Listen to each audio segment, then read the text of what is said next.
الرحمن الرحیم الحمد للہ وکفا والصلاة والسلام علی عبادہ الذین اصطفیٰ اما بعد فاعوذ باللہ السمیع العلیم من الشیطان الرجیم بسم اللہ الرحمن الرحیم۔ رفقائے محترم، آج کی ہماری نشست سیدنا موسیٰ علیہ السلام کے حوالے سے، جو قرآن میں 9 آیات، 9 نشانات، آیات، احکام، ہدایات یا عرف عام میں جنہیں معجزات کہتے ہیں، اس کے حوالے سے گفتگو ہے، نشست ہے ہماری یہ۔ اور اس ضمن میں ہم نے کل جو نشست کی تھی وہ سورہ الانعام 6 سورہ آیت نمبر 35 کے حوالے سے تھی۔ 6 سورہ اور آیت صرف 35، 159 صفحے پر تھی، اور اس پر ہم نے کچھ اصولی باتیں کل ریکارڈ کی تھی۔ آج ہم اسی بحث کو آگے چلا رہے ہیں۔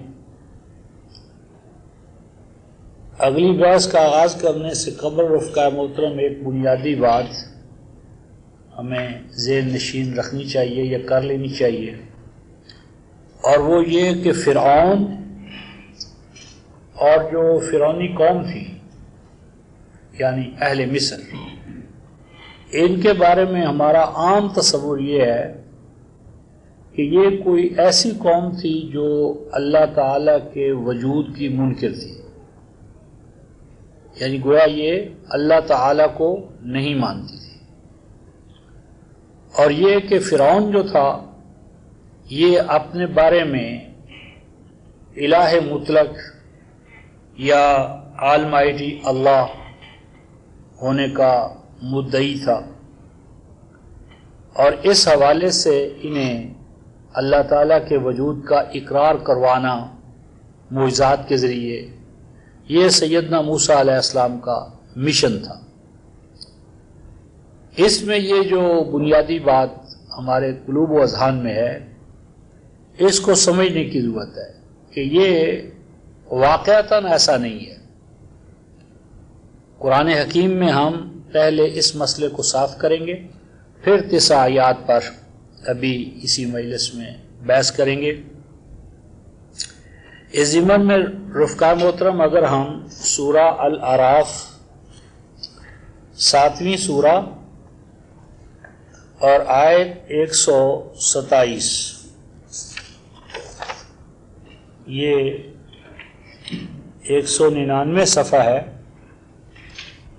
199 صفحہ،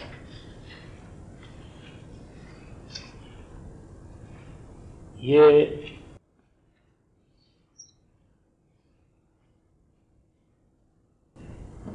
ہم 199 صفحہ بلکہ 198 کا پچھلا تسلسل دیکھیں تاکہ بات آگے بڑھ سکے۔ 125 آیت یہاں پر 125 آیت ہے، 198 صفحہ ہے۔ سیدنا موسیٰ علیہ السلام کے مقابلے میں جو جادوگر آئے، سحرہ، جادوگر جنہیں عام طور پر کہا جاتا ہے، وہ آئے تو انہوں نے مقابلہ کیا۔ اس مقابلے کے نتیجے میں انہیں رفقائے محترم کیا ہوئی؟ شکست۔ اور آپ کے علم میں ہے کہ وہاں پر سیدنا موسیٰ علیہ السلام نے مجمع عام میں کون کون سے نشانات دکھائے تھے؟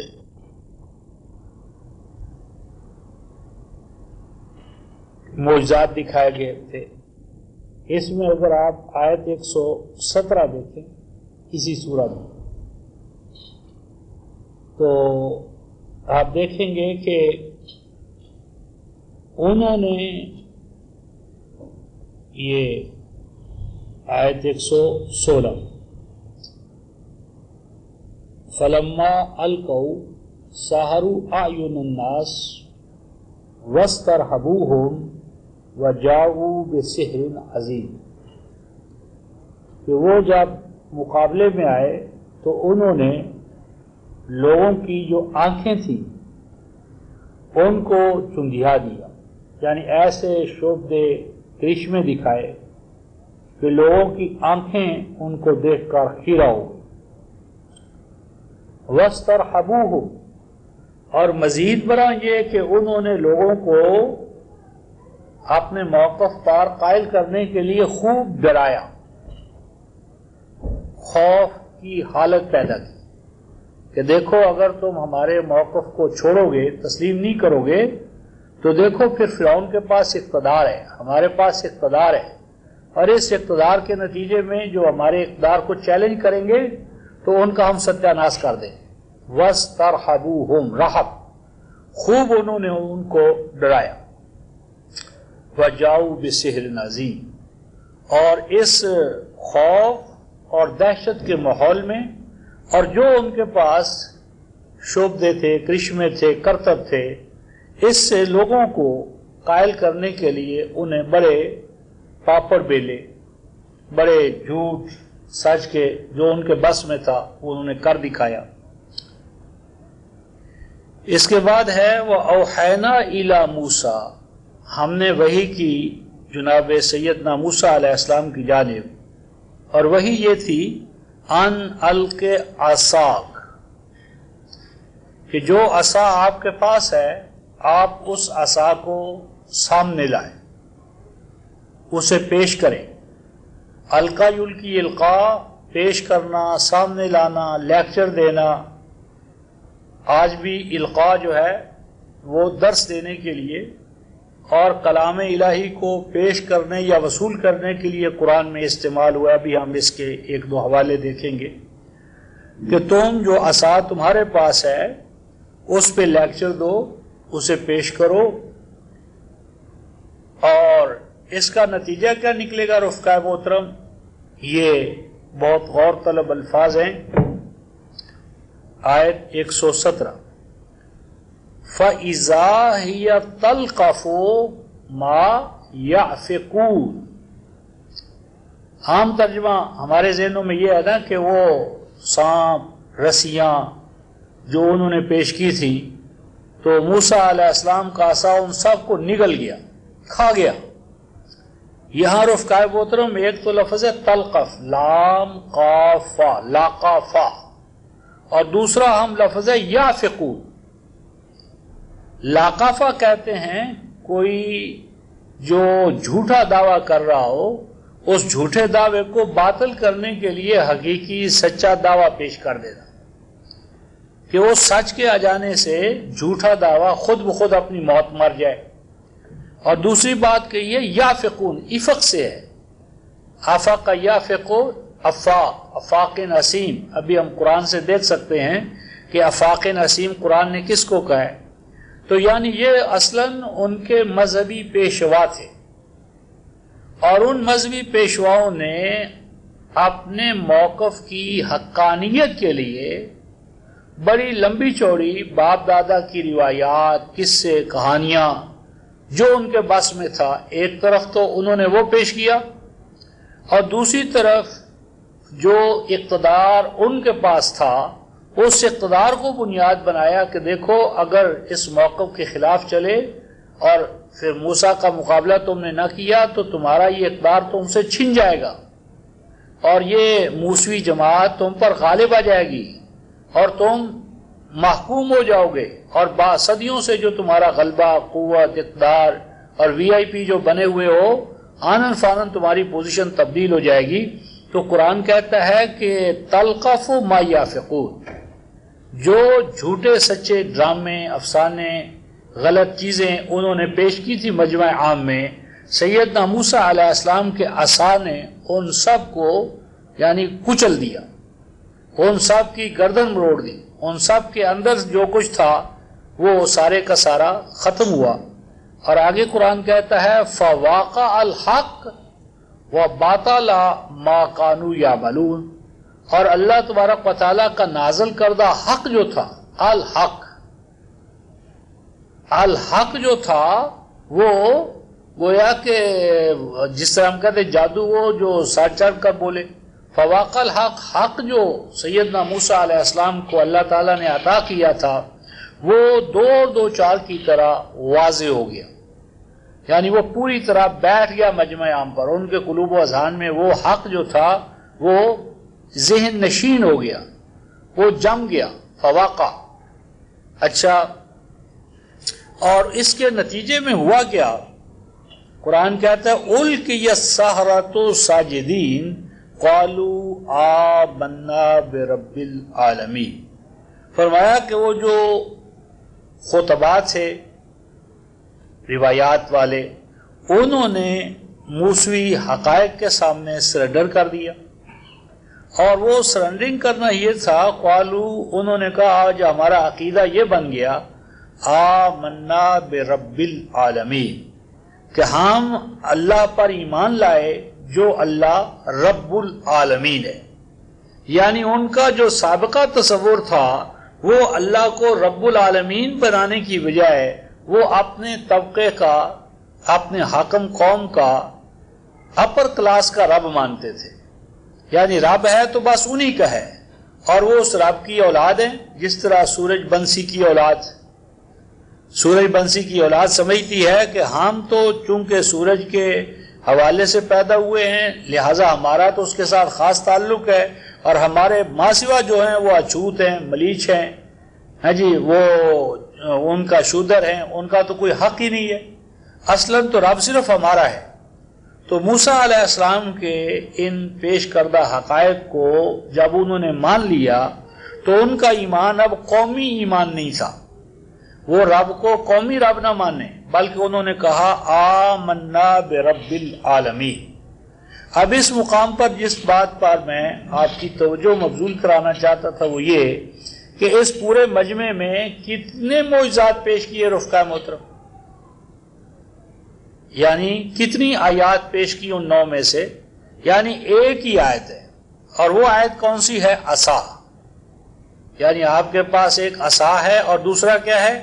ید بیضا، اور اس پورے مجمع میں آپ نے صرف ایک ہی چیز پیش کی ہے، اور وہ کیا ہے؟ ان القِ عصاک، اور عصاک کا جو پیش کرنا تھا اس پر وہ ایمان لے آئے، اور انہوں نے شکست قبول کر لی، اور اس حق کو قبول کر لیا جو عصا کی شکل میں ان کے سامنے آیا تھا۔ آپ اس کے بعد اگلے صفحے پر دیکھیں،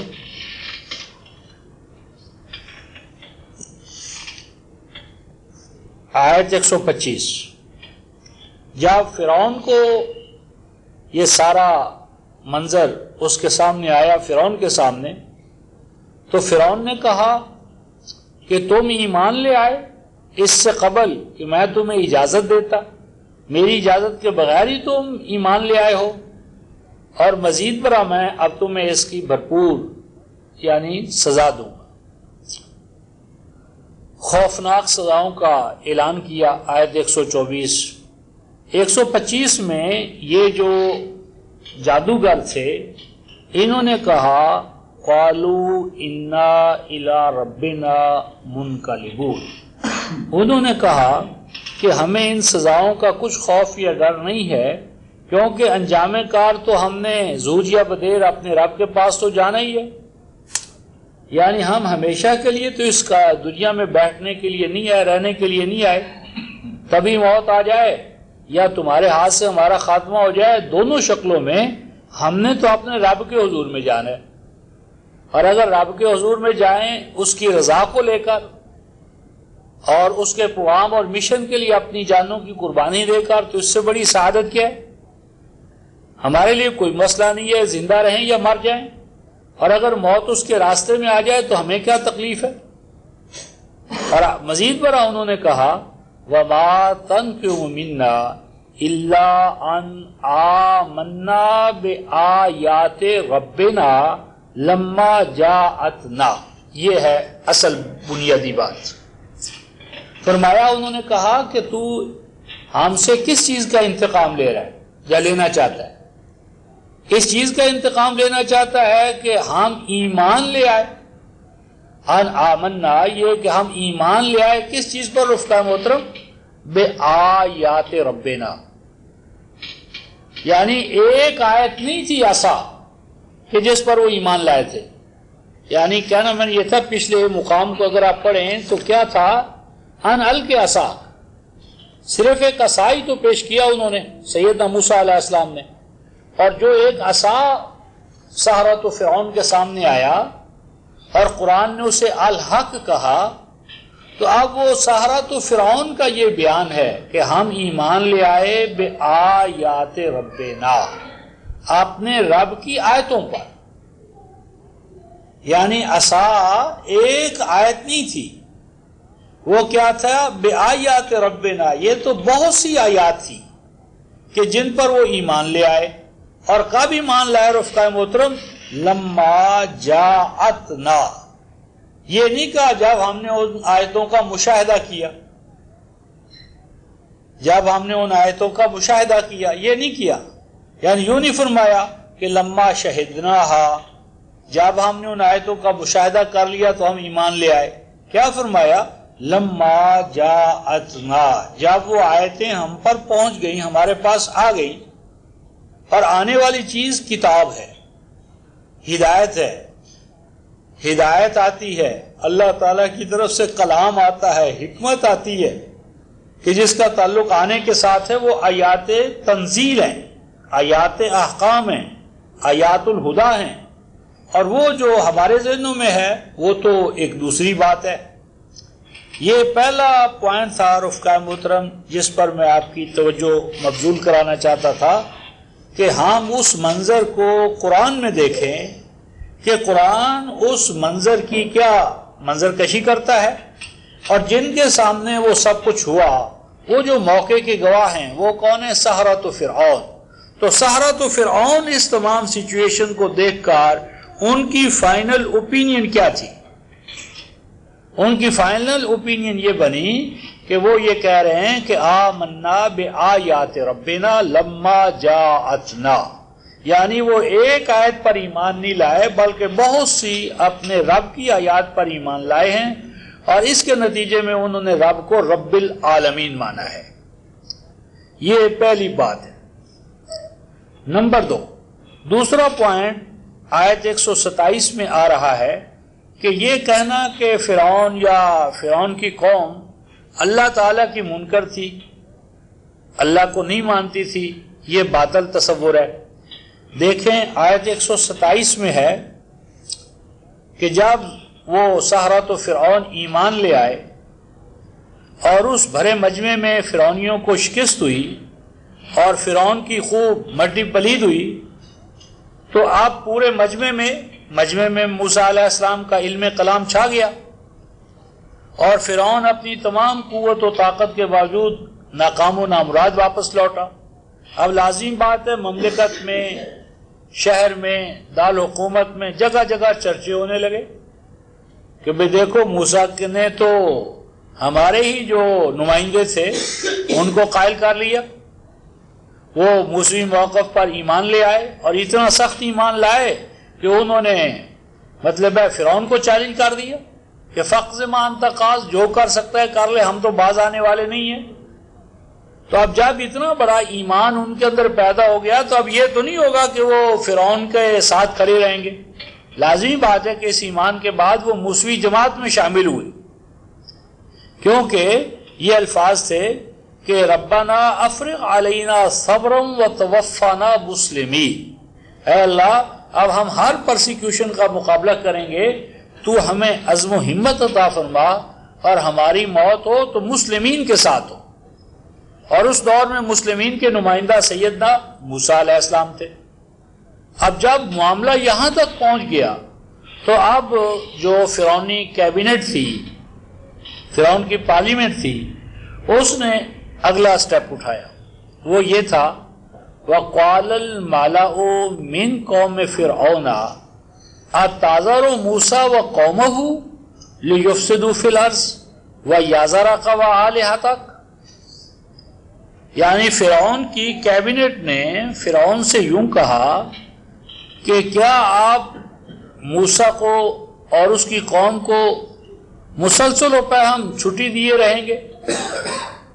اتازہ رو، کیا آپ شترے میں مہار، وزر کہتے ہیں اونٹ کی نکیل جو ہے، لگام جو ہے وہ کھول کر اس کو چھوڑ دینا کہ جدھر جانا چاہتا ہے چاہے، تو کیا آپ موسیٰ کو اور ان کی قوم کو اسی طرح کھلی چھٹی دیے رکھیں گے کہ کیا کریں؟ لیفسدوا فی الارض، کہ زمین میں آپ کے خلاف پراپیگنڈا کرتے رہیں، ہمارا کھنڈن کرتے رہیں، ہمارے موقف کی مٹی پلید کرتے رہیں اور اپنا موقف پیش کرتے رہیں اور ماسز کو ہمارے خلاف کرتے رہیں؟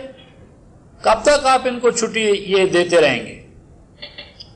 اور آگے ہے وَيَذَرَكَ وَآلِهَتَكَ، اور مزید برآں آپ کب تک ان کو چھٹی دیں گے کہ تیرے اوپر بھی تنقید کریں؟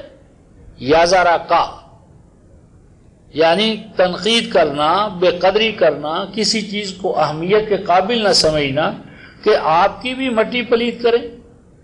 اور آگے ہے وَآلِهَتَكَ، یعنی آلہتا نہ کہتے نا اگر وہ ہمارے خداؤں کی، تو کہہ سکتے تھے بھئی یہ تو قومی خطاب ہے، تو قوم نے کوئی آلہہ گھر رکھے تھے۔ یہاں قرآن کہتا ہے وَآلِهَتَكَ، اور جس کو تو معبود مانتا ہے۔ تو یہ رفقائے محترم جو شرک والی قومیں ہوتی ہیں، یہ مظاہر فطرت کا یا اپنے اکابر کا، مشائخ کا سٹیچو بنا کر، جس طرح آج ہمارے ہاں قبر ہے، قبر پرستی اور ان کی بت پرستی ایک ہی چیز ہے، کوئی فرق نہیں ہے۔ اور بالخصوص وہ قوم جو اپنے مردوں کو جلا دیتی ہو، مردوں کو جلا دیتی ہو، تو اس کے لیے لازم ہے کہ وہ اپنے مردوں کو، اپنے اکابر کو، اس طرح کے چلے جانے والوں کو پریزرو کرے۔ تو وہ پریزرویشن جو تھی وہ جن شکلوں میں، ممیوں کی شکل میں یا بتوں کی شکل میں جو ہوتی تھی، تو وہ ان کو آلہہ، یعنی آلہہ جو تھے وہ ان کے یعنی معبودان باطلہ، اور وہ تمام آگے جا کر اللہ کے سامنے، یعنی اللہ کا تصور تھا کہ وہ بہت بڑا بادشاہ ہے اور یہ اس کے حواری ہیں، درباری ہیں، درباری ہیں، ہماری ان کے سامنے اور ان کی اللہ کے سامنے۔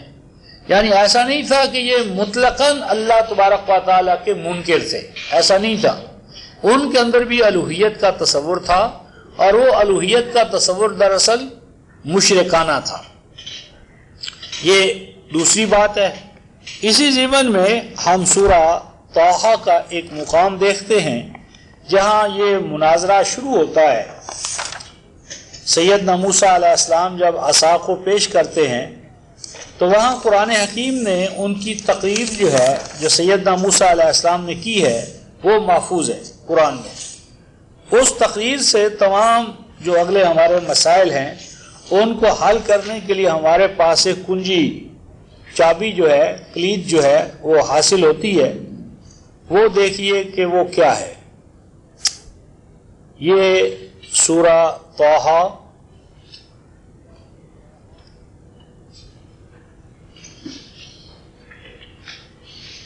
پہلے ہم یہ 379 صفحہ ہے، 379،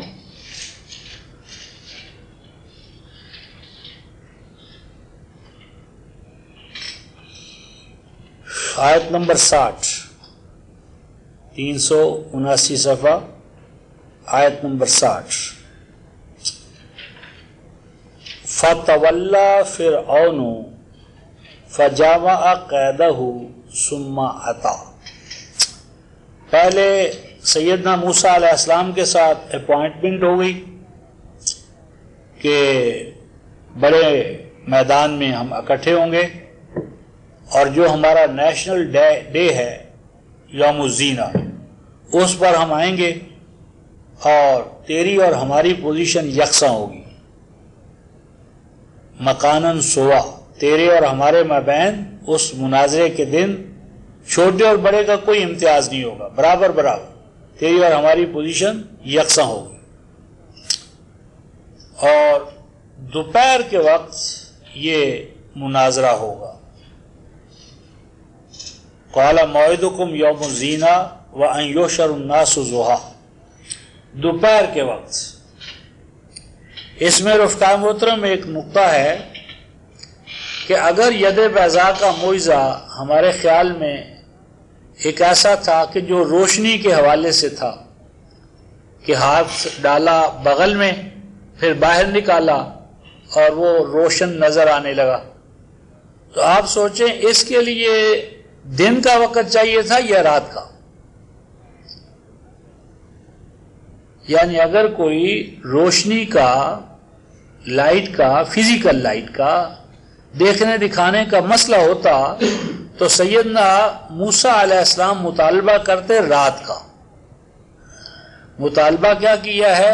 وَأَن يُحْشَرُ النَّاسُ ضُحًى، کہ یہ منازعہ میرا اور تمہارا دوپہر کے وقت ہونا چاہیے۔ ضحیٰ جب خوب روشن ہو جائے دن، تو جب خوب روشنی پھیل جائے گی تو جو ٹارچ ہے، ٹارچ جتنی لائٹ ہوگی یا اس سے بڑھ کر، تو اس کی قدر و قیمت کا اندازہ کیا ہوگا؟ خیر یہ ضمنی نقطہ ہے۔ آگے دیکھیں، وہ پھر فرعون اس مجلس سے جس میں یہ تمام شرائط طے پا گئیں اٹھ کر چلا گیا۔ پھر اس نے کیا کیا؟ فَجَمَعَ كَيْدَهُ ثُمَّ أَتَىٰ، یہاں لفظ استعمال کیا قید۔ قید کا معنی ہوتا ہے چالیں، یعنی پھر اس نے کانسپریسیز کا ایک جال بنا کہ کس کس ماہر کو کیسے کیسے لانا ہے، کیا اس سے کہلانا ہے، ہمارے موقف کے حوالے سے کیا کچھ ہوگا کیا نہیں ہوگا۔ قید کا لفظ ہے چالیں۔ جب وہ میدان میں آ گئے اور بات شروع ہو گئی تو آپ سیدنا موسیٰ علیہ السلام نے ایک ان کو خطاب کیا، دونوں مجموعوں کو، یعنی فرعونی مجمع، اہل فرعون اور موسوی جماعت۔ اب سیدنا موسیٰ علیہ السلام خطاب فرما رہے ہیں۔ اس خطاب کی نوعیت بتا دے گی رفقائے محترم کہ مسئلہ کیا تھا اور قوم فرعون کا موقف کیا تھا۔ قال لهم موسیٰ علیہ السلام نے انہیں یوں کہا، ویلکم، دیکھو اپنے لیے تباہی پیدا نہ کرو۔ ویلکم کا معنی ہے بچو اپنی ناکامی سے، اپنے آپ کو ناکام و نامراد ہونے سے بچاؤ۔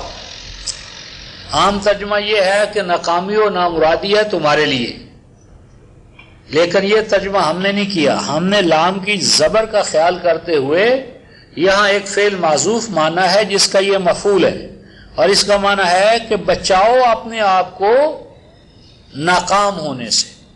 انبیاء کا مقصد یہ نہیں کہ وہ آپ کو آتے ہی کہیں تم ہلاک ہو جاؤ، بلکہ وہ تو بچانے کے لیے آتے مادر مہربان کی طرح۔ تو ویلا کی جو لام کی زبر ہے یہ بتاتی ہے کہ آپ نے ان کو ہلاکت کا پیغام نہیں دیا، بلکہ ہلاکت سے بچنے کے لیے لام کی جو زبر ہے یہ بتاتی ہے کہ اس نے مادر مہربان کی طرح ان کو متنبع کیا کہ اللہ کے بندو اپنے آپ کو ناکامیوں اور نامرادیوں سے بچاؤ، اس سے تحفظ چاہو، ناکامیوں اور نامرادیوں سے اپنا۔ اور ناکامیوں اور نامرادیوں سے بچانے کے لیے تمہیں کیا کرنا چاہیے؟ فرمایا لا تفتروا علی اللہ کذبا فیسحتکم بعذاب۔ فرمایا کہ اے میرے ابنائے وطن، اے میرے وطن کے ساتھیوں، لا تفتروا علی اللہ کذبا، مت گھڑو، تفترو یعنی مت گھڑو، مت افطرا کرو، مت مفتری بنو، علی اللہ اللہ کی ذات و صفات کے حوالے سے، کاذباً جھوٹ کے، یعنی جھوٹی چیزیں اللہ تبارک و تعالیٰ کی طرف منسوب مت کرو۔ سوال یہ ہے رفقائے محترم کہ جو اللہ کو مانتا نہیں ہے، جو اللہ ہی کو نہیں مانتا، اسے یہ کہنا کہ بھائی اللہ پر افطرا نہ کر، یہ کسی رجل حکیم کا کام نہیں ہو سکتا. یعنی ایک شخص جو ہے وہ کسی کو اس عہدے اور منصب کا اہل نہیں مانتا اور آپ کہتے ہیں دیکھو اس منصب کو ذہن میں رکھتے ہوئے کیوں اس کا ناجائز استعمال کر رہے ہو. یعنی ایک شخص جو ہے وہ وزیر اعظم کو وزیر اعظم نہیں مانتا، صدر کو صدر نہیں مانتا، جس کرسی پر بیٹھا ہو اس کو مانتا ہی نہیں ہے، اور اسے کہنا کہ دیکھو اس کرسی اور منصب کا ناجائز استعمال نہ کرو ورنہ پکڑے جاؤ گے. یعنی لا تفتروا علی اللہ کذبا، یہ بتاتا ہے کہ وہ اللہ کو مانتے ہیں. البتہ اللہ تبارک و تعالیٰ کے حوالے سے ان کا جو تصور ہے اس میں کہیں کذب شامل ہو گیا ہے. اور یہ موسیٰ علیہ السلام کی اپنی قوم، نبی مکرم صلی اللہ علیہ وسلم کے دور میں یہود کے اندر، نصارہ کے اندر کذب آ گیا تھا، افطرا آ گیا تھا، مفتری بن گئے تھے، لیکن نہیں کہہ سکتے کہ وہ اللہ کے منکر ہو گئے تھے. تو دین رفقائے محترم جب محرف ہوتا ہے اور مذہب بنتا ہے تو یہ مذہب کا رول دین کے مقابلے میں یا دین کا مذہب میں تبدیل ہونا، یہی دراصل یا مسخ شدہ دین کی جب حقیقی روح مسخ ہوتی ہے اور وہ مذہب کہلاتا ہے تو اس وقت کا جو نقطہ نظر ہے وہ افطرا ہے. اور قوم فرعون کے اندر دراصل اللہ کا انکار نہیں تھا بلکہ اللہ کے کھاتے میں اللہ کے حوالے سے انہوں نے ایک گھڑا دین اور گھڑے ہوئے دین کو انہوں نے اللہ کے کھاتے میں ڈال دیا. تو فرمایا کہ اگر تم اس کو قائم رکھو گے فَيُسْحِتَكُمْ بِعَذَابٍ، تو اب چونکہ میں اللہ کا حقیقی کلام لے کر آ گیا ہوں، اللہ کا حقیقی دین الہدا کی شکل میں نے تمہارے سامنے پیش کر دی ہے، اب اگر تم باپ دادا کی جھوٹی روایات کو اس پر اصرار کرو گے اور اسے حقیقی دین کے طور پر پیش کرو گے تو پھر اس کے نتیجے میں اللہ تبارک و تعالیٰ تمہیں سحت کر دے. ساحت، اور یہ سحت جو ہے اقالون للسحت، یہی مذہبی پیشوائیت تھی جو سیدنا نبی مکرم صلی اللہ علیہ وسلم کے مقابلے میں یہود کا یہی پیشہ تھا. فَيُسْحِتَكُمْ بِعَذَابٍ، تو اللہ تعالیٰ پیس ڈالیں گے تمہیں اس عذاب میں، اس عذاب میں، یعنی جو تمہارا افطرا کرنے کا، جھوٹ اللہ کی طرف منسوب کرنے کا جو پیشہ ہے، طرز عمل ہے، اب تمہیں اس کے نتیجے میں چھوٹ نہیں ملے گی. وَقَدْ خَابَ مَنِ افْتَرَا، اور جو افطرا کرتا ہے فرد یا ادارہ یا قوم، انجام کار وہ تباہ ہوتی ہے. فرمایا فَتَنَازَعُوا أَمْرَهُمْ بَيْنَهُمْ وَأَسَرُّوا النَّجْوَىٰ. یہ تو خلاصہ ہے اس تقریر کا جو سیدنا موسیٰ علیہ السلام نے کی، اور وہ تقریر اتنی مؤثر ہوئی جو دو لفظوں میں ہمارے سامنے آئی ہے. اس کا نتیجہ یہ نکلا، قرآن کہتا ہے فَتَنَازَعُوا أَمْرَهُمْ بَيْنَهُمْ. یہ موسوی تقریر اتنی کامیاب رہی کہ اس کے نتیجے میں ان کے اندر دو پارٹیاں بن گئی. فَتَنَازَعُوا، وہ خود کشمکش کا شکار ہو گئے. یعنی فرعونیوں کے اندر سیدنا موسیٰ علیہ السلام کی اس تقریر نے اثر کیا، اور اثر کرنے کے نتیجے میں ان کے اندر کھینچت آنی شروع ہو گئی. وہ جس موقف کو پیش کرنا چاہتے تھے اسی میں ان کے اندر کیا ہو گیا؟ تذبذب. ایک گروہ نے کہا کہ موسیٰ ٹھیک کہہ رہے ہیں، دوسرے نے کہا نہیں، یہ کیسے صحیح ہو سکتا ہے، باپ دادا کی روایات کو ہم چھوڑ دیں، تمام باطل تھے، غلط تھے، یہ کیسے ہو سکتا ہے. تنازع شروع ہو گیا. اور وَأَسَرُّوا النَّجْوَىٰ، اور مزید برا انہوں نے کہا کہ ٹھیک ہے مناظرہ تھوڑی دیر روک دو اور ہم جا کر الگ میٹنگ کرتے. وَأَسَرُّوا النَّجْوَىٰ، اور انہوں نے ایک پرائیویٹ میٹنگ جو تھی وہ کال کی. یعنی وقفہ آ گیا، مثلا انٹرول، اور انٹرول میں وہ جا کر نجوہ کرنے لگے کہ یہ سچویشن جو ہے، جو دلائل یا جو صورت احوال سیدنا موسیٰ علیہ السلام نے پیش کی ہے، اس کا توڑ کیا. اس پر فرعون نے بڑی جذباتی تقریر کی، اور وہ شاہکار ہے خاص طور پر یہاں اور اس کے بعد آگے سورہ مومن میں. قالوا ان ھذان لساحران یریدان ان یخرجاکم من ارضکم بسحرہما ویذھبا بطریقتکم المثلی. یہ ہر سیاستدان یہی کرتا ہے.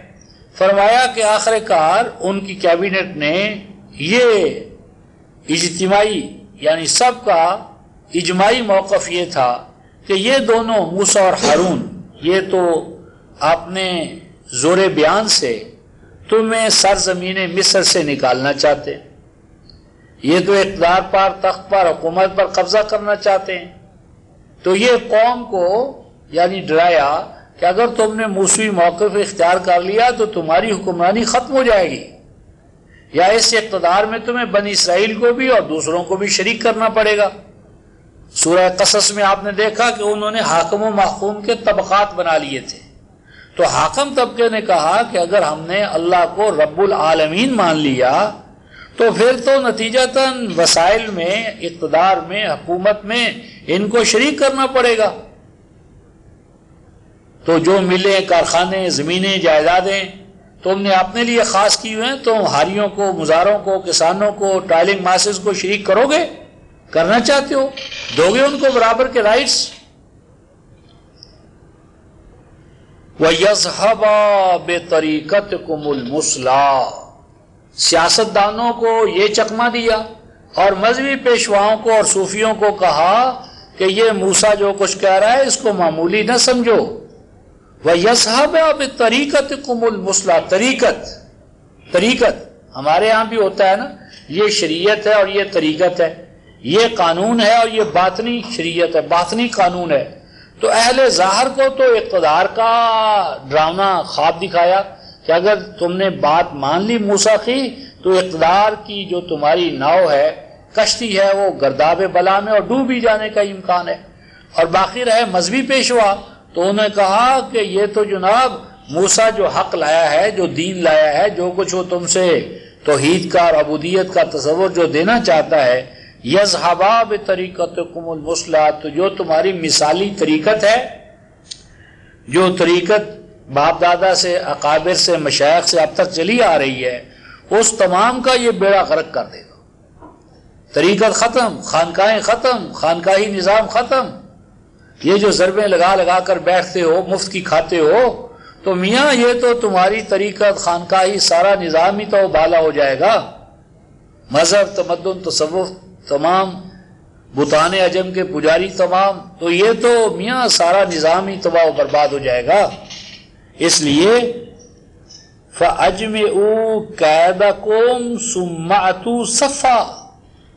اس نے کہا، جو کیبنٹ نے آخری فیصلہ کیا وہ کیا تھا؟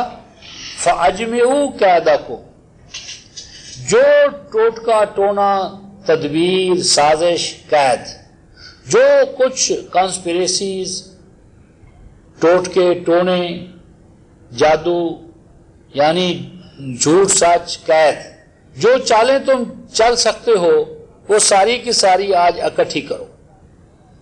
یہ تمام داؤ پیچ جو تمہارے بس میں ہیں وہ سارے اکٹھے کر لو. ثم اتوا صفا. اور دیکھو موسیٰ کی تقریر سے جو تمہاری صفوں میں دراڑیں پڑی ہیں ان کو پر کرو. ثم اتوا صفا، اور ایک ہو جاؤ. اور وہ جو تھوڑا سا تم نے اثر لیا ہے اس کو نگیٹ کرو، متحد ہو کر اس کا مقابلہ کرو. اور دیکھو وَقَدْ أَفْلَحَ الْيَوْمَ مَنِ اسْتَعْلَىٰ. اور آج اس مجمع سے کامیاب ہو کر وہ نکلے گا جس کے پاس قوت ہے، طاقت ہے. Might is right. استعلا یا جن کے پاس قوت ہے، آلاؤن ہے. آلاؤن تو ہم ہیں، تو ہم اپنے آلاؤن ہونے کو ہر قیمت پر ثابت کریں گے. اور یہ جو موسیٰ بات کرنا چاہتے ہیں یا منوانا چاہتے ہیں وہ ہم کسی قیمت پر ماننے کے لیے تیار نہیں ہیں. یہ ایک پہلو. اس کے ساتھ ہی رفقائے محترم آیت نمبر 72 دیکھیں 380 صفحے پر. 380 صفحے پر آیت نمبر 72. جب فرعون نے اپنے ہی علماء کو جو ربوبیت عالمینی پر ایمان لے آئے انہیں تشدد اور پرسیکیوشن کا ہوا دکھایا کہ میں یہ کر دوں گا، میں وہ کر دوں گا، باز آ جاؤ، رجوع کر لو، واپس آ جاؤ اپنی قوم میں، اپنی صفوں میں، مستضعفین کا ساتھ نہ دو. تو اب وہ آیت 72 قالوا لن نؤثرك على ما جاءنا من البينات، انہوں نے کہا نہیں، ہرگز اب ہم تجھے ترجیح نہیں دے سکتے جب تک حقائق ذہن میں، قلب اور قالب میں اترے نہیں تھے اور بات تھی. اب حقائق کو قبول کر لینے کے بعد اب تو کسی قیمت پر ہم تجھے ترجیح نہیں دیں گے. اس سے یہ پتہ چلتا ہے رفقائے محترم غلام قوم کی نفسیات اور ایک آزاد قوم کی نفسیات میں کیا فرق ہوتا ہے. سورہ یونس میں ہم نے پڑھا کہ حضرت موسیٰ علیہ السلام پر ان کی اپنی قوم بھی ایمان نہیں لائی. یعنی جو فرعون کا تشدد اور پرسیکیوشن کا جو دور تھا، تشدد، قید، مار دھاڑ اور جو سزا دینے کی اس میں طاقت تھی، اس طاقت کی وجہ سے یعنی مار دھاڑ، سزا دینا، اس سزا دینے کی وجہ سے، مار دھاڑ کی وجہ سے سیدنا موسیٰ علیہ السلام کی اپنی قوم بھی سیدنا موسیٰ علیہ السلام پر ایمان نہیں لائی. صرف ایک چھوٹا سا گروہ تھا، یعنی ذریۃ من فرعون، ذریہ ایک نوجوانوں کا یعنی آپ دستہ، چھوٹی سی جماعت کہ جو سیدنا موسیٰ علیہ السلام پر ایمان لائی. باقی جو کثیر تعداد تھی وہ تو ان کا یعنی سیدنا موسیٰ علیہ السلام کا انکار کرتی رہی. یہ حوالہ لکھ لیں، سورہ یونس 10ویں سورہ اور آیت نمبر 87 یعنی 82 آیت میں ہے ذریۃ من قوم، ایک چھوٹا سا نوجوانوں کا گروپ تھا جو صحیح معنی میں سیدنا موسیٰ علیہ السلام پر ایمان لایا. باقی قوم کی غالب اکثریت تو اس پرسیکیوشن کی وجہ سے کہ جو ان کو فرعون پہنچا سکتا تھا وہ صحیح معنی میں ان پر ایمان ہی نہیں لائے. قومی حوالے سے ساتھ تھے لیکن حقیقتاً انقلابی جذبہ، انقلابی رویہ، انقلابی ایٹیٹیوڈ اور انقلاب کو لبیک کہہ کر اس کے لیے قربانی دینا یہ اکثریت میں قوم میں تھا ہی نہیں. تو اب یہاں تو یہ تھا کہ پرسیکیوشن کا خطرہ تھا تو وہ ایمان ہی نہیں لائے.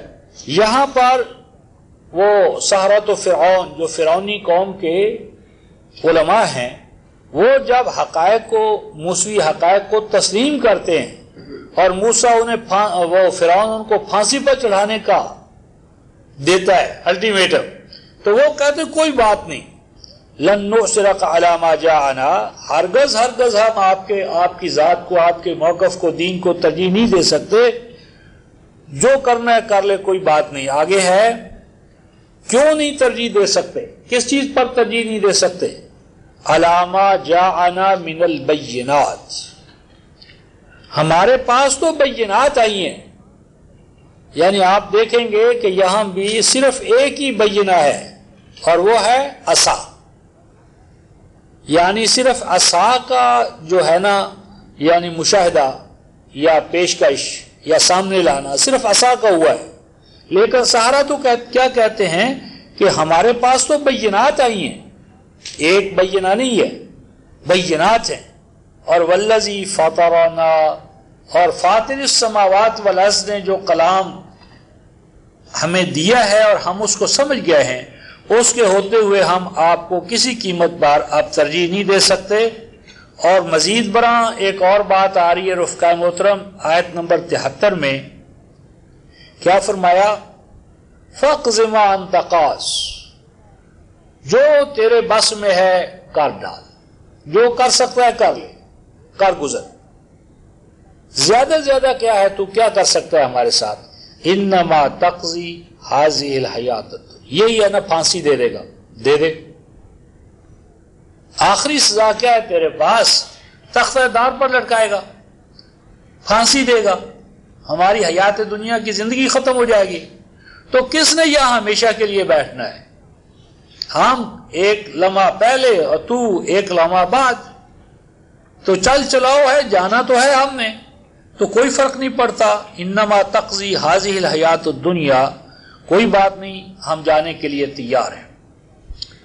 اور آگے رفقائے محترم انہوں نے کہا انا آمنا بربنا، ہم تو ایمان لے آئے اپنے رب پر، اللہ کو ہم نے رب العالمین مان لیا ہے. اور آگے دیکھیں لیغفر لنا خطایانا، ہم امید کرتے ہیں کہ ہم اس طرح اپنے آپ کو قربانیوں کے لیے جو پیش کر رہے ہیں، ہمارا رب ہماری سابقہ خطاؤں سے صرف نظر فرمائے گا. اور آگے ہے وما اکرہتنا علیہ من السحر واللہ خیر وابقی، اور وہ جو جھوٹی سچی کہانیاں ہم نے جھوٹ سچ اللہ کے نام پر پیش کیا، بڑی غلطی ہوئی ہم سے. ہم نے جھوٹے سچے قصے بیان کیے اور ان کو وحی کے طور پر، دین کے طور پر، اللہ کی طرف سے آیا ہوا ہم نے بیان کیا. یہ غلط کیا ہم نے، لیکن یہ ہم نے اس لیے پیش کر دیا وما اکرہتنا علیہ، اس لیے کہ تو نے ہمیں ڈنڈا دکھایا تھا، تو نے ہمیں مجبور کر دیا تھا. یعنی تو نے جو اکراہ کیا، جبر کیا، یعنی وہ جو آخر کار وہاں پر جو ابھی میٹنگ ہوئی تھی، کیبنٹ میٹنگ، اس میں اس نے یہ کہا کہ یا تو میدان میں نکلو، تو نہیں تو میں تم سب کو کرتا ہوں جو کچھ کرنا ہے میں نے. تو اکرہتنا علیہ من السحر، تو نے ہمارے اوپر ڈنڈا چلایا، جبر کیا، اور جبرن مجبور کر کے تو نے ہم سے یہ سحر کروا لیا، ورنہ ہم کرنے والے تو نہیں تھے. اس وقت بھی ہمارا ذہن مطمئن نہیں تھا کہ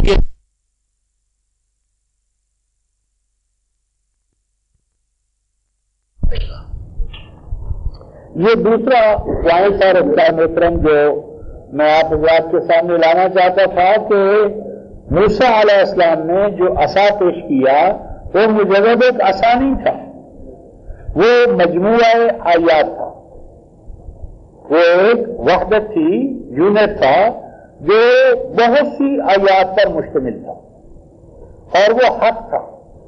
اور یہ بہت سی آیات کا مجموعہ تھا. یہ ہم نہیں کہہ رہے، یہ موقع کے وہ گواہ ہیں کہ جن کے سامنے یہ پیش ہوا اور وہ ان آیات پر ایمان لائے، اور ایمان اتنا پکا تھا کہ اس نے فرعون کے تمام جو منصوبے تھے اس ایمان میں وہ خاک میں ملا دی، اور اس تمام تشدد پرسیکیوشن کے مقابلے کے لیے وہ دیوار بن کر، چٹان بن کر کھڑے ہو گئے. جو کچھ کرنا ہے کر لے، ہم اس موقف سے باز آنے والے نہیں ہیں.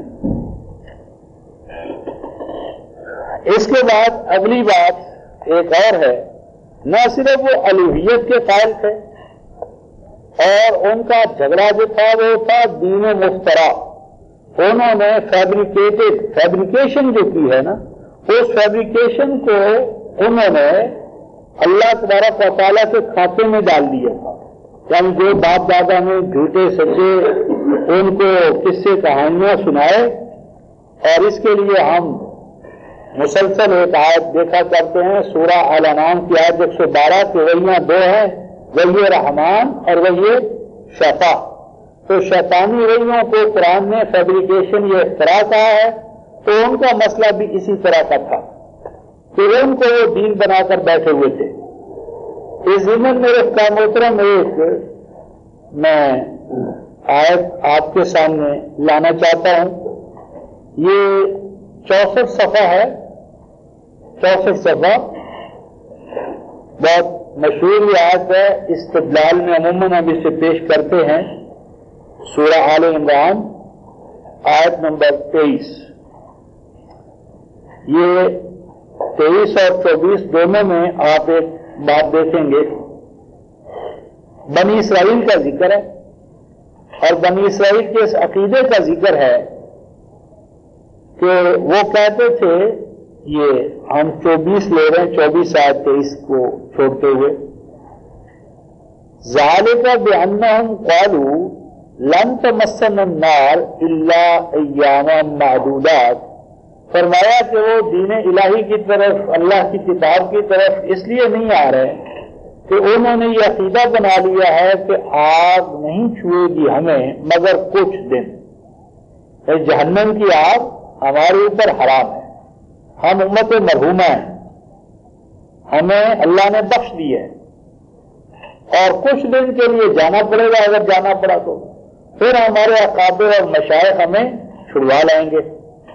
اب یہ جو عقیدہ تھا نا کہ ہم نے اول تو جہنم میں جانا نہیں، گئے تو بس چند دن کی بات ہے، اس سے زیادہ کیا ہوگا، اس چیز کو اللہ تبارک و تعالیٰ فرماتے ہیں وَغَرَّهُمْ فِي دِينِهِمْ مَا كَانُوا يَفْتَرُونَ، یہ ہے افتراء،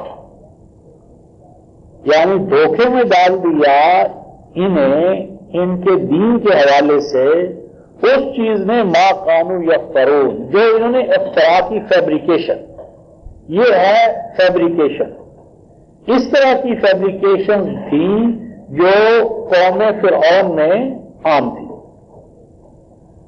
اب ہم یہ دیکھتے ہیں کہ موسیٰ علیہ السلام کے مقابلے میں فرعونیوں کا نبوت کے حوالے سے کیا موقف تھا، نبوت کے حوالے سے فرعونیوں کا کیا موقف تھا، نبوت کو وہ مانتے تھے یا نہیں مانتے تھے، یا کیا ان کا عقیدہ تھا اس حوالے سے؟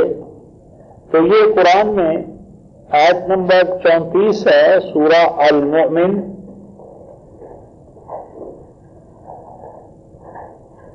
صفحہ 563 صفحہ، آیت نمبر 34، ارشاد ربانی ہے وَلَقَدْ جَاءَكُمْ يُوسُفُ مِنْ قَبْلُ بِالْبَيِّنَاتِ، یہ رجل مومن جو فرعونیوں کی آل اولاد میں سے تھا،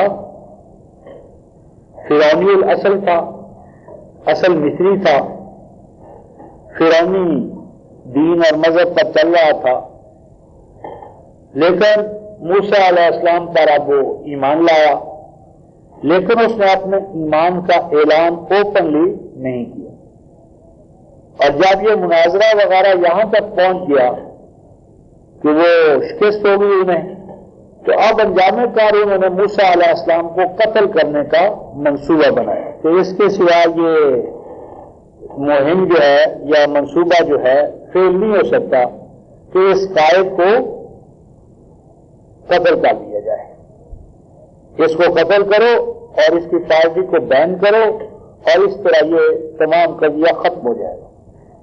تو جب سیدنا موسیٰ علیہ السلام کے حوالے سے انہوں نے قتل کرنے کا منصوبہ بنایا، تو اس پر یہ آیت 28 میں ہے، یعنی 28 میں پہلے یہ 562 صفحہ، یہ منصوبہ اس طرح چلتا ہے کہ فرعون نے کابینٹ سے اجازت لی، آیت نمبر 26، وقال فرعون نے اپنی کابینٹ سے یوں کہا ذرونی اقتل موسیٰ وَلْيَدْعُ رَبَّهُ انی اخاف ان یبدل دینکم او ان یظہر فی الارض الفساد۔ فرعون نے اپنی کابینٹ سے، پارلیمنٹ سے یہ اجازت مانگی کہ تم مجھے چھوڑو، تم مجھے اجازت دو، ضروری۔ اندازہ کریں کہ ہمارا تصور ہے کہ فرعون قادر مطلق خدا تھا، قادر مطلق خدا تھا، انا ربکم الاعلی، تو ربکم الاعلی کا معنی ہی ہمارا اور ہو گیا۔ اب دیکھیں وہ تو یہ کہہ رہا ہے اپنی کابینٹ کو، پارلیمنٹ کو ضروری اجازت دو، ڈھیل کرو، ریلیکسیشن کرو، آئین میں ترمیم کرو، ضروری اجازت دو تم مجھے، یعنی یہ چیز کنسیشن کے طور پر، اجازت کے طور پر اجازت دو تم مجھے، کس چیز کی؟ کہ میں موسیٰ کو قتل کروں، تم مجھے روکے ہوئے ہو کیوں مجھے اجازت نہیں دیتے؟ مجھے اجازت دو کہ میں اس کو قتل کروں. وَلْيَدْعُ رَبَّهُ، اور پھر یہ جو دعویٰ کرتا ہے کہ میری اللہ دعائیں سنتا ہے اور ہماری وہ نہیں سنتا، تو پھر دیکھتے ہیں کہ اس کی دعائیں منظور ہوتی ہیں یا نہیں ہوتی. اسی چیز کو آیت 28 میں رجل مومن نے کہا، قال رجل مؤمن من آل فرعون یکتم ایمانا اتقتلون رجلا ان یقول ربی اللہ وقد جاءکم بالبینات، کہ کیا تم ایک آدمی کو اس چیز کی سزا دینا چاہتے ہو؟ اتقتلون رجلا، کیا تم قتل کرنا چاہتے ہو اس کو؟ صرف اس لیے وہ کہتا ہے ربی اللہ. ربی اللہ جو ہے یہ خالص توحید ہے. مجرد اس بات پر کہ وہ خالص توحید کا چیمپئن ہے اور تمہارے پاس جو اللہ کا تصور اس میں شرک آ گیا ہے، اس بات پر تم اسے قتل کرنا چاہتے ہو. یعنی مراد یہ ہے کہ اب آخری مرحلے میں سیدنا موسیٰ علیہ السلام کو قتل کرنے کا منصوبہ آخری سٹیج پر ہے. اس پر رجل مومن کھڑا ہوتا ہے. اب یہ رجل مومن جو خطاب کر رہا ہے رفتہ محترم، اس میں آیت نمبر 34 اس وقت ہمارے سامنے یعنی موضوع سے متعلق ہے، 563 صفحہ. فرمایا رجل مومن نے، اور یہ کوئی غیر نبی جو ہے رفتہ محترم وہ رجل مومن غیر نبی، لیکن اس کی تقریر کو اللہ تعالیٰ نے اس طرح ریکارڈ کیا ہے، محفوظ رکھا ہے میرے اور آپ کے لیے، اور فرعون کی ایک ایک قید کا چال کا اتنا بہترین جواب ہے کہ اس سے بہتر جواب نہیں ہو سکتا. اور یہ کبھی یعنی پارلیمنٹ کو یا پارلیمانی جو ہمارے ہاں طریقے حیات ہے اس کا بہترین طور رجل مومن کے اس خطاب میں جو قدم قدم پر فرعون کو للکارتا ہے، ایک ایک دلیل کو توڑتا ہے اور پھر حق کو غالب کرنے کے لیے جو کچھ اس کے حق پاس تھا وہ قربان کر دیتا ہے. تو فرمایا آیت نمبر 34 میں وَلَقَدْ جَاءَكُمْ يُوسُفُ مِنْ قَبْلُ، کہ میری قوم موسیٰ سے قبل، موسیٰ سے پہلے تمہارے پاس سیدنا یوسف علیہ السلام آئے. کیا لے کر آئے رفتہ محترم؟ بالبینات، بینات لے کر آئے. اب یہ جو بینات ہیں رفتہ محترم سیدنا یعنی جو موسیٰ ہیں ان کے بارے میں بھی یہ الفاظ آیت نمبر 28 ہے، 28 میں آیت ہے، آیت 28 میں وَقَدْ جَاءَكُمْ بِالْبَيِّنَاتِ مِنْ رَبِّكُمْ، کہ یہ موسیٰ بھی تمہارے رب کی طرف سے بینات لے کر آئے ہیں. اور یہی بینات کا لفظ سیدنا موسیٰ یوسف علیہ السلام کے لیے ہے. فرمایا بے لا شبہ آئے تمہارے پاس ان سے قبل یوسف. کس طرح آئے؟ بالبینات، واضح دلائل لے کر، شواہد لے کر. اب یہاں بینات کا معنی کوئی معجزات نہیں کرتا کہ سیدنا یوسف علیہ السلام کیا معجزات لے کر آئے تھے. بینات لے کر آئے تھے، وہی بینات وہاں ہیں، وہی بینات یہاں ہیں. ہاں، احکام کلیئر کٹ، اللہ کا کلام، ہدایات، اخوت، مساوات، عدالت، بھائی چارہ، دین کی جو بنیادی اساسی باتیں 2 اور 2 4 کی طرح واضح کلیئر کٹ. فرماتے ہیں فما زلتم فی شک مما جاءکم بہ، تو جب تک تو سیدنا یوسف علیہ السلام تمہارے پاس بطور نبی زندہ موجود رہے، تمہیں ان کی نبوت اور رسالت کے بعد میں کوئی یقین نہ ہوا، کسی نہ کسی درجے میں تمہیں شک ہی رہا.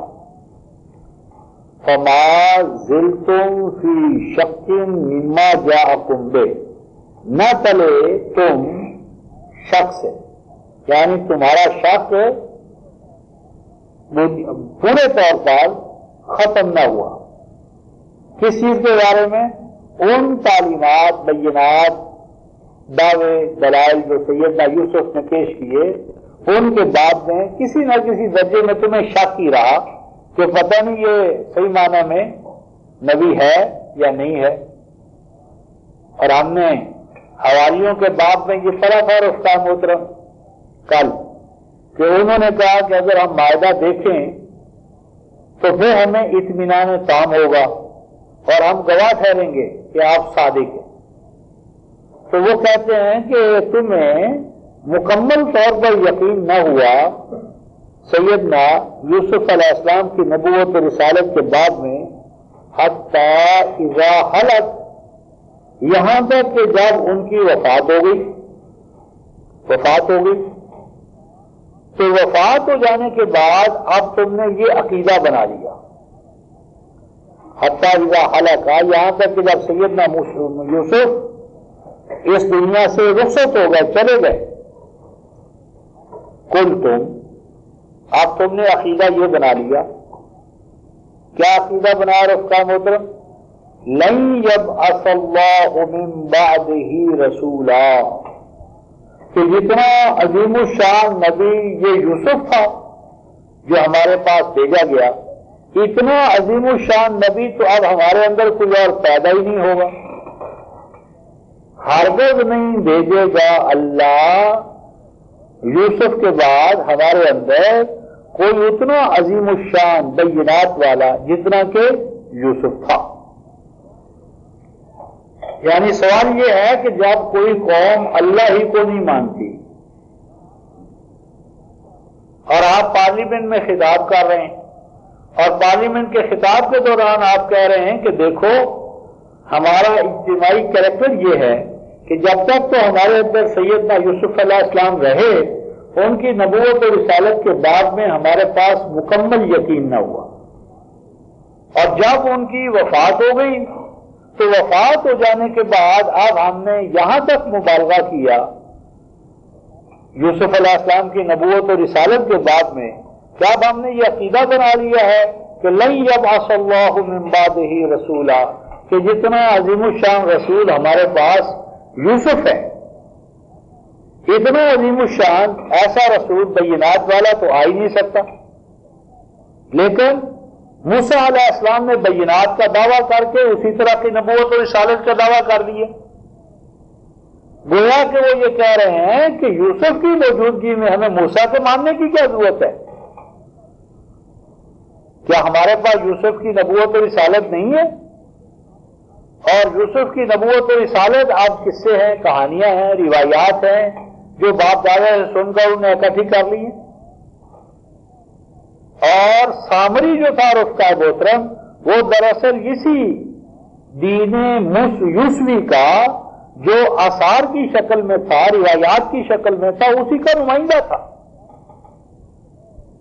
یعنی غیر محمد یہ کہہ رہے ہیں کہ تم نے یوسفی آثار کو، روایات کو، قصوں کو، کہانیوں کو دین بنا لیا ہے، اور اس کے مقابلے میں جو اب حقیقی وہی حقیقی دین موسیٰ علیہ السلام کی شکل میں ہمارے سامنے آیا ہے، اس کو تم ماننا نہیں چاہتے. اصل تمہاری بیماری ہے اور ہر قوم کی بیماری ہے کہ جو باپ دادا کے حوالے سے روایات دین بن جاتی ہیں ان کو ہم مانتے تھے، اس میں میرے اور آپ کے مفادات کا تحفظ ہے، اس میں اسٹیٹس کو قائم رہتا ہے، اس میں غریب اور امیر دونوں اللہ نے بنائے ہیں. امیر بنا ہے تو اللہ نے بنایا، غریب بنا ہے تو اس کو اللہ نے بنایا ہے.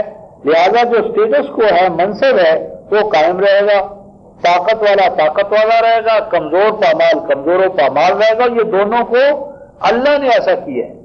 تو نتیجہ یہ نکلے گا کہ جو معاشرہ، معیشت، سیاست جس ڈگر پر چل رہی ہے اس کو کوئی چیلنج نہ کرے، کیونکہ یہ اللہ کی طرف سے ہے. اور اس جیون میں ہم اگر چاہیں تو سورہ یاسین آیت نمبر 47 کہ معیشت کے جو طور طریقے غربت و عمارت کے ہیں یہ اللہ کی طرف سے ہیں. اور اسی طرح یہ جبر کا عقیدہ ہوتا ہے کہ ہم آزاد و خود مختار نہیں ہیں، نہ تم نہ ہم، یہ تو سارے پیدائش کے بندن ہیں. اللہ نے پیدائش سے بھی بہت قبل آپ کو اور مجھے نیک یا بد جیسے بنانا تھا بنا دیا. آپ ظالم ہیں تو کیا، میں مظلوم ہوں تو کیا، آپ حاکم ہیں تو کیا، میں محکوم ہوں تو کیا، کوئی فرق نہیں پڑتا. یہ تو سارے کا سارا پیدائشی جبر ہے اور اسی پر قانے ہو جاؤ، سیٹسفائی رہو. اور معاشرے میں کیوں خرابیاں اور فساد اور انقلاب کے نام پر کیوں فساد کے لفظ پیدا کرتے ہو؟ تو حاکم قوم کو یہ جو مذہب ہے وہ سوٹ کرتا ہے، اس لیے وہ ہمیشہ مستقبرین اس کے حامی بنتے ہیں اور مستضعفین کے مقابلے میں وہ اس دین کو آگے لاتے ہیں۔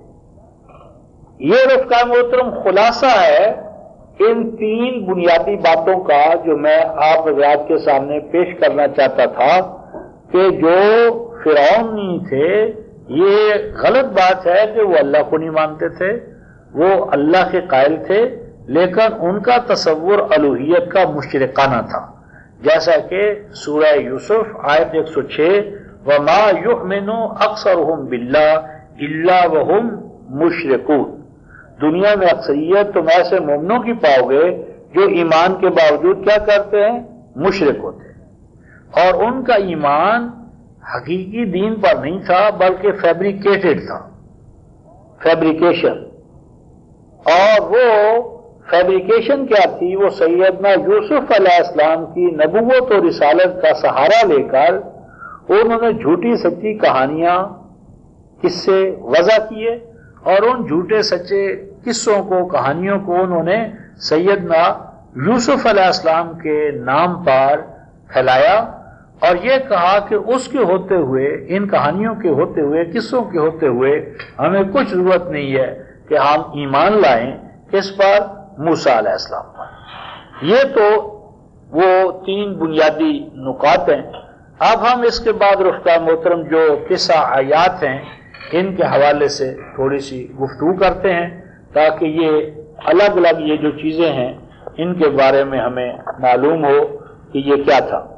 یہ تفصیلات تو سورہ طٰہٰ تک جائیں گی، لیکن ہم خلاصے کے طور پر ان کو آج کی نشست میں لے رہے ہیں، تو اس لیے ہم جہاں 9 آیات کے حوالے سے گفتگو ہے اسی کو بنیاد بنائیں گے۔ یہ صفحہ 199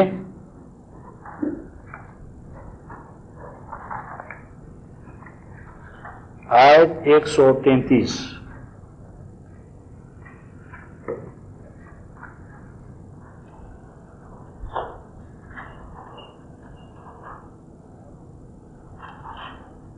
آیت 133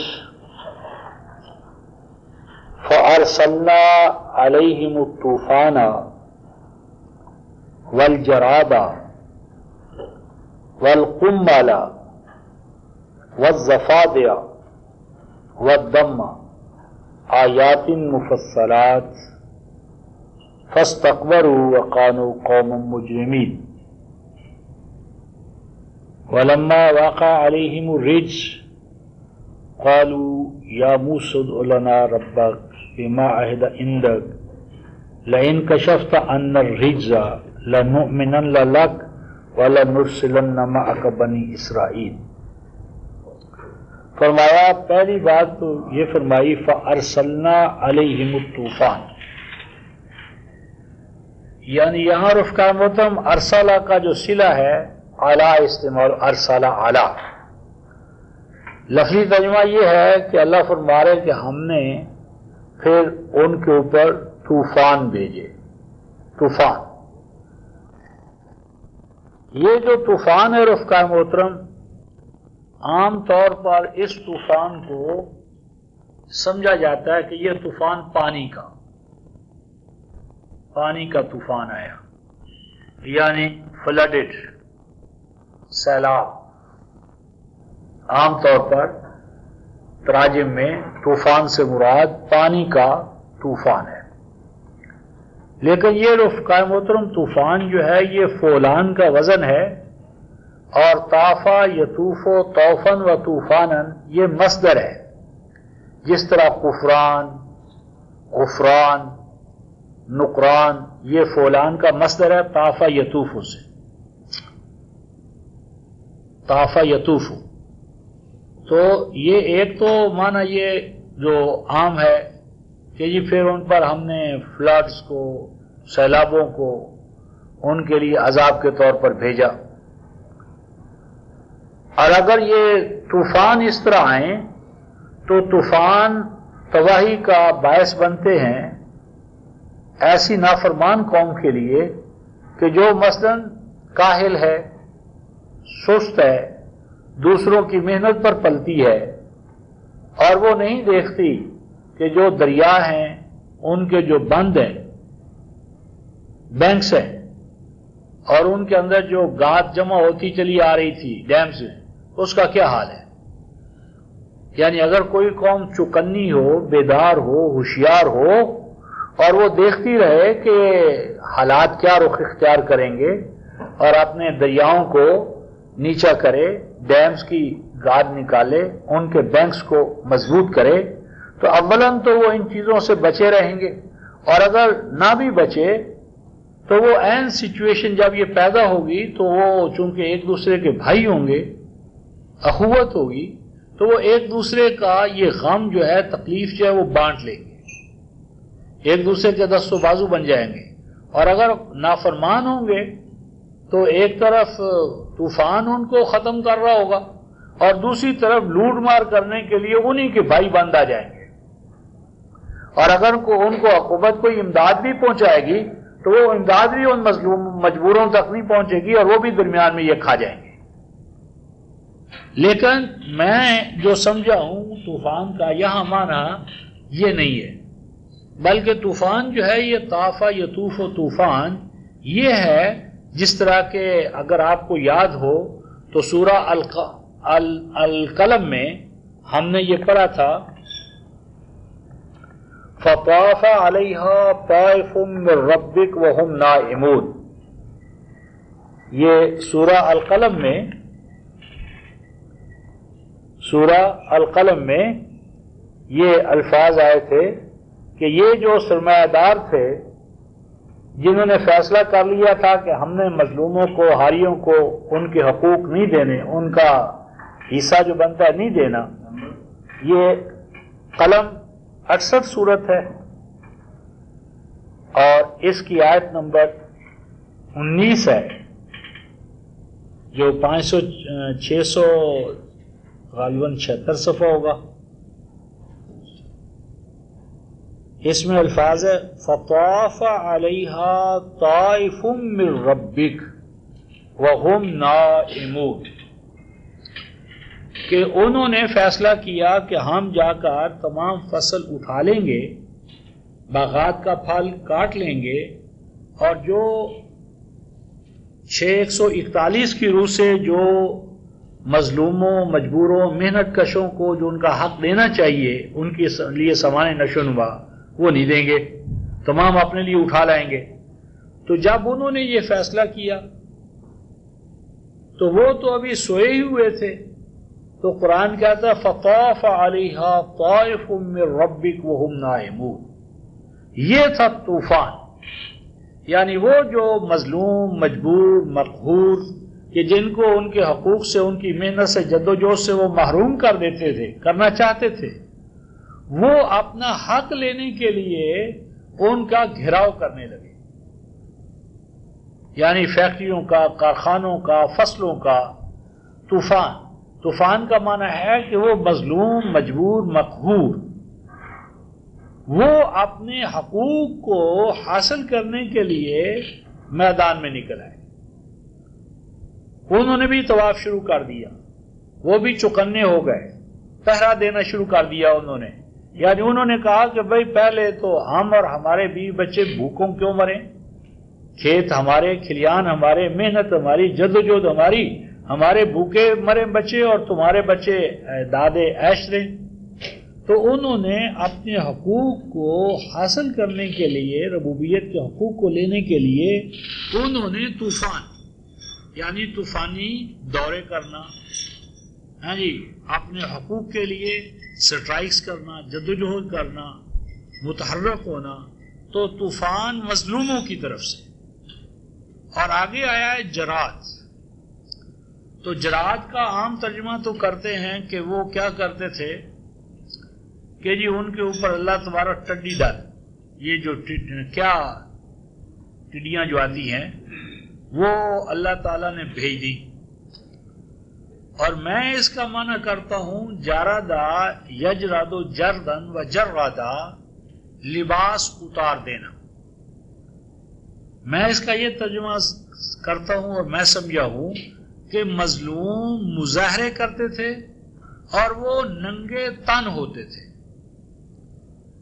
یعنی وہ بیچارے مظلوم اپنے آپ کو اور اپنے بیوی بچوں کو کہ جن کے جسم پر چیتھڑے بھی نہیں ہوتے تھے وہ لے کر میدان میں آتے تھے کہ دیکھو کتنے تم ظالم اور بے ایمان ہو کہ ہماری ہی محنت ہے کہ جس کے نتیجے میں کپاس پیدا ہو رہی ہے، اور ہمارا یہ حال ہے کہ ہم اپنے جسموں پر ہمارے لیے تن ڈھانکنے کے لیے کپڑا نہیں ہے، ہماری محنت اور ہمارا یہ سب تک استحصال ہے کہ ہمیں تم ننگا کر رہے ہو، ہم اتنی سردی میں ٹھٹھر رہے ہیں اور ہمارے لیے تن ڈھانپنے کے لیے کپڑا نہیں ہے۔ جراد، جراد یجرد، یعنی یہ صحیح ہے کہ جراد کا معنی ٹڈیاں بھی ہیں، ٹڈی دل بھی ہے، لیکن وہ بھی اس لیے ہے کہ وہ جب زمین پہ کھیت پہ آ جاتا ہے تو اس کو ننگا کر دیتا ہے، زمین ننگی ہو جاتی ہے، یعنی وہ چٹ کر جاتا ہے۔ تو جراد کا معنی ٹڈی دل، اور میں اس کا جو مفہوم سمجھا وہ یہ ہے کہ وہ مظلوم پرامن مظاہرہ کرتے تھے، جلوس نکالتے تھے، اور ان جلوسوں میں وہ ننگے بدن، تن ڈھانکنے کے لیے کپڑا نہیں ہے، تو یہ الگ بات ہے۔ تو کہنا میں یہ تھا کہ جراد کا اس حوالے سے معنی متعین ہوتا ہے۔ آگے آتا ہے کمل۔ لطفیہ عرف کا محترم کمل جو ہے وہ ان کو کہتے ہیں جوؤں کو، لیکن کمل جو ہے اگر آپ اس کو قاف میم لام میں لیں کامالا تو اس کا معنی ہوتا ہے خارش ہونا اور کسی چیز کا خشک ہو جانا، اور یہ جو کمل ہے دوسرا اس کا معنی ہوتا ہے بدحالی، خشک سالی اور بدحالی، اور اس کا معنی ہوتا ہے لنگڑا کر چلنا۔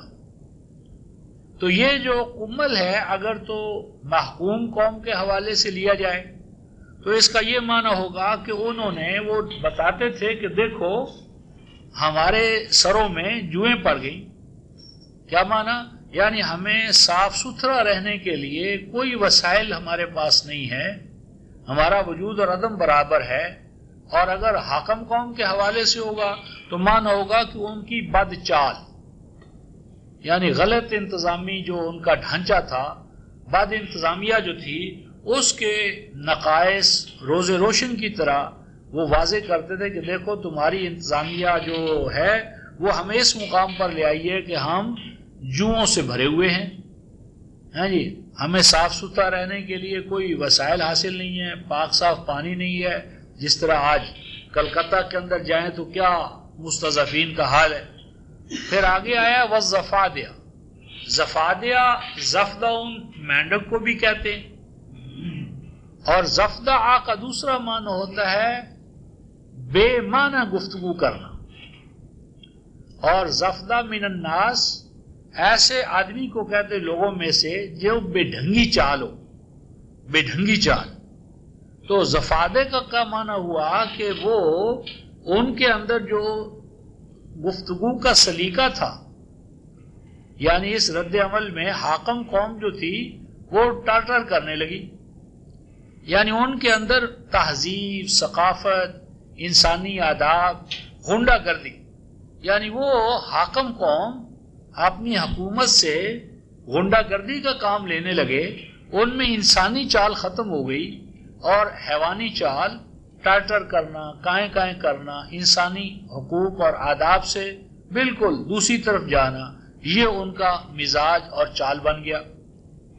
اور آگے فرمایا وَالدَّمَّ، وَالدَّمَّ عام طور پر اس کا معنی یہ کرتے ہیں ہمارے مفسرین کہ اللہ تبارک و تعالیٰ نے یہ کیا کہ جب حاکم قوم پانی پیتی تھی تو پانی میں وہ پیالے میں پانی ہوتا تھا، لیکن جب وہ حاکم قوم کا آدمی پیالے کو منہ لگاتا تھا جو پانی سے بھرا تو وہ خون بن جاتا تھا، اور جب وہی پیالہ وہی پیالہ پانی والا وہ جو خون بن گیا ہے، جب وہ سبتی یعنی بنی اسرائیل لیتے تھے تو وہ پانی پانی رہ جاتا تھا.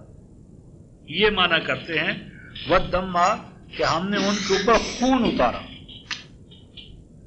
لیکن یہ وَالدَّمَّ کا ایک معنی تو ہے رفقائے محترم ایسی بیماریاں جو فساد خون سے پیدا ہوتی ہیں، یعنی ان کے اندر جب مثلا مظلوم جو ہے وہ اپنا حق نہ ان کو ملے اور وہ صفائی ستھرائی، آج رفقائے محترم فلش سسٹم ہمارے پاس آ گیا ہے، اگر اس کے برعکس نظام پرانا ہو اور خاک روب جو ہیں، خاک روب وہ انکار کر دیں گند صاف کرنے کا، تو حال کیا ہو.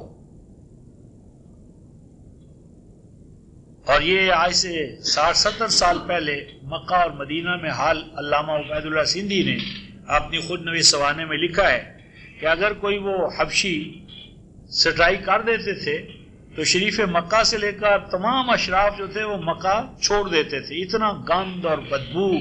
اور اگر یہ مسلسل و پہم روایت بن جائے تو جوئیں اور فساد خون. تو الدمہ کا معنی میں کرتا ہوں کہ فساد خون کے برعکس وہاں پر خون ریزیاں شروع ہو گئی، یعنی خون ریزیاں، خون بہانا جو ہے وہ کوئی مسئلہ ہی نہیں رہا، یعنی جان مال کا تحفظ ختم، عزت و آبرو ختم، خون بہانا جو ہے وہ معمول بن گیا، انسانی جان کا احترام ختم.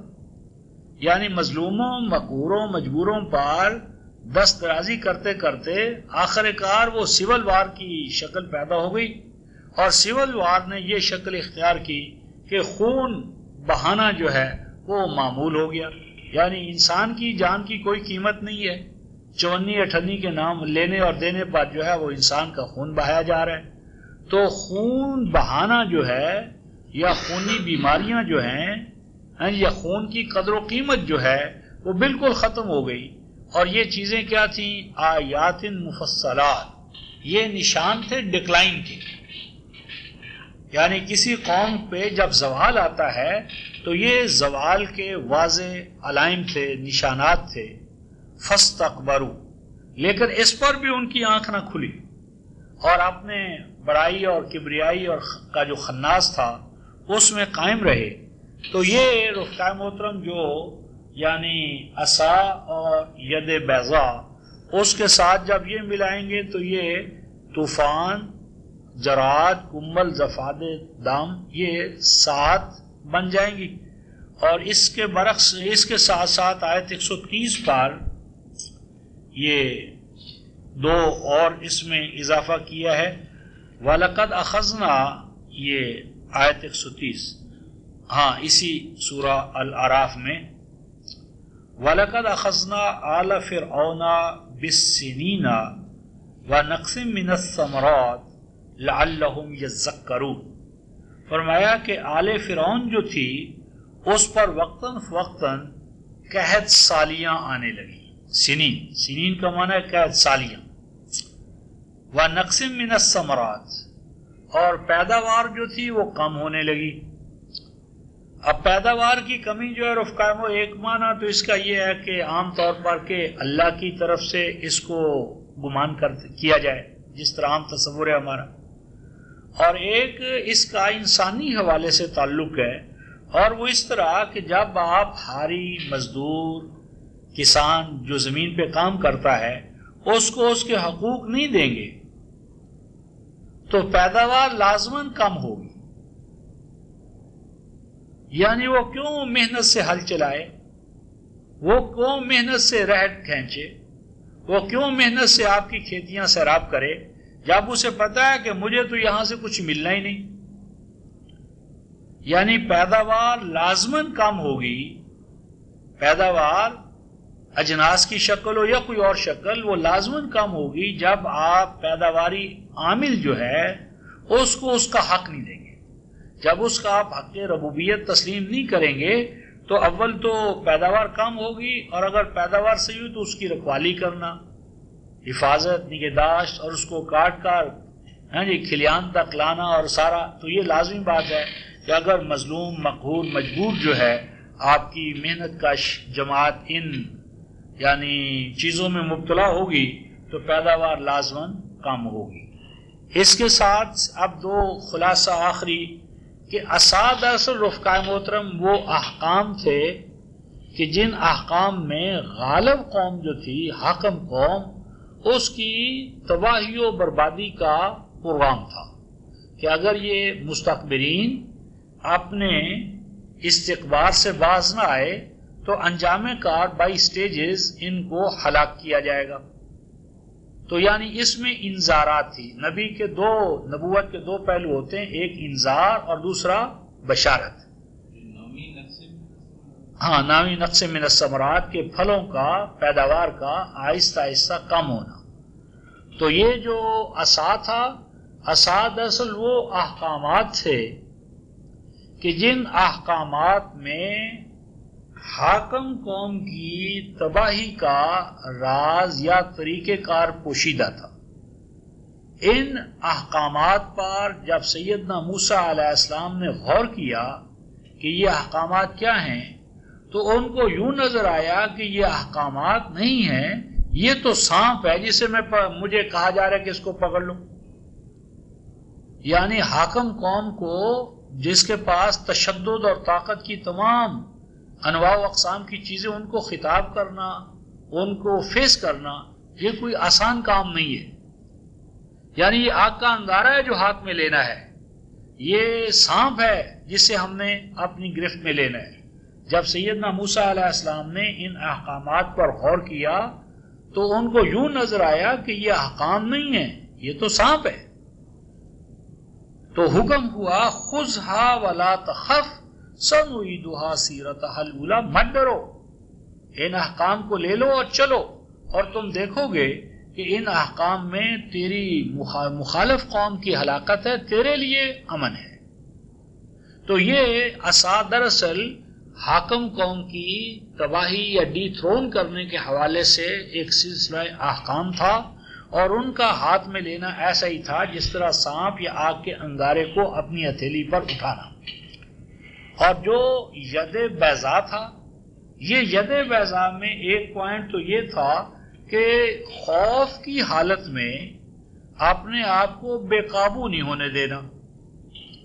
خوف اور خطرے کے وقت اپنی قوتوں کو اور اپنی جماعت کو اپنی جیب میں، یعنی اپنی تربیت میں، کنٹرول میں، یعنی اپنی جماعت کو تشدد اور پرسیکیوشن کے دوران بھی بے ہنگام نہیں ہونے دینا، کنٹرول میں رکھنا ہے۔ یعنی تشدد کا جواب تشدد سے نہیں دینا، پرسیکیوشن برداشت کرنا ہے اور برداشت کرتے چلے جانا ہے تاکہ پھر وہ مرحلہ نہ آ جائے کہ جب تمہاری تربیت ہو جائے اور اس کے بعد تمہیں حکم ہو کہ اب تم یہ پروسیشن کرو، یہ کرو، یہ کرو۔ تو یہ ید بیضا مثبت اور تعمیری طور پر اپنی قوم کی تربیت کے احکام تھے اور ان کو ڈسپلن میں لانے کے احکام تھے، اور عصا ان احکام سے عبارت تھا کہ جس میں مخاطب قوم کے لیے انذارات تھیں، وارننگز تھیں، اور انجام کار اگر وہ ان وارننگ سے یعنی پوری طرح نہ ہوں، ہم آہنگ، تو انجام کار ان کی ہلاکت کا اس میں راز پوشیدہ تھا۔ تو یہ ایک طرح کا خلاصہ ہے اساسی ان چیزوں کا جن بار کے بعد میں گفتگو ہوتی رہے گی۔ تو آخر دعوانا ان الحمدللہ رب العالمین۔